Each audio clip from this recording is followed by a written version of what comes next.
নিরাপদ এবং শিক্ষিত, স্বাস্থ্যকর প্রত্যেকটা ওয়ার্ডে ওয়ার্ডে পল্লী চিকিৎসক আয়া নার্স দেওয়া হবে।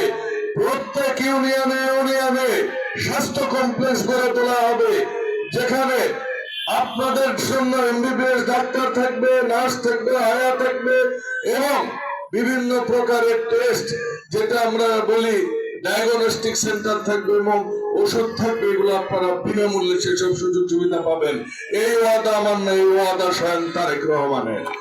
আগামী দিনে ইনশাল্লাহ তাদের নামে সমস্ত ভাতা যাবে। সেটা আপনার বিধবা ভাতা বলেন, আপনার মাতৃকালীন ভাতা বলেন, আপনি বয়স্ক ভাতা বলেন, বাচ্চাদের ফি বলেন, সরকারের যে কোনো অনুদান ওই নারীর অ্যাকাউন্টে আসবে, ওই নারী তার সংসারের জন্য খরচ করবে। প্রিয় বন্ধুরা আমার, আগামীতে বিএনপি ক্ষমতায় আসলে এই যে আজকে এত শীত, আবার গরমের সময় অসম্ভব একটা গরম লাগে, এই যে আবহাওয়ার পরিবর্তন, এই জন্য আমরা বিভিন্ন জায়গায় আগামীতে বৃক্ষরোপণ করব। সারা বাংলাদেশে 5 কোটির মতো বৃক্ষরোপণ করব। আজকে এদেশের সাধারণ মানুষ কিন্তু ইলিশ মাছ খেতে পারে না, মাংস কিনতে পারে না। এই যে একটা গরিবরা আরো গরিব হচ্ছে, বড় লোকরা আরো বড় লোক হচ্ছে।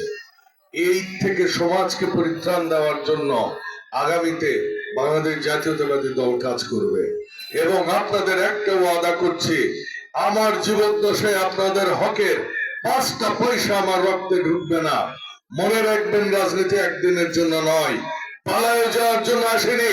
17 বছর এই মহাদেবপুর বদরগাছিতে রাজনীতি করেছি।